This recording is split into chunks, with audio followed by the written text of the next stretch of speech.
Hello everyone, welcome back to our channel. In today's video, I'll show you how you can fix your story gift stickers not showing. Let's get started. So you need to go ahead and simply open up your Instagram application and then log into your account.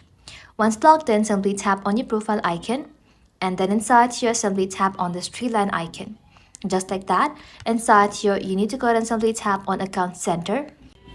And just like that, inside here, simply tap on search history and then tap on clear all history.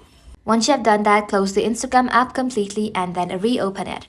After that, simply open up your Instagram again and then go to your story or DM and then open the GIF option. Now you should see all the Giphy stickers loading properly again.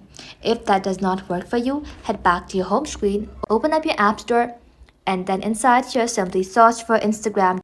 Once you search for it, you need to go ahead and simply tap onto it. And if it says update instead of open, tap on update and let your application update to its latest version. After that, you can go ahead and simply log out of your account and then log back in again. These steps can help you fix Instagram gift and stickers are not working.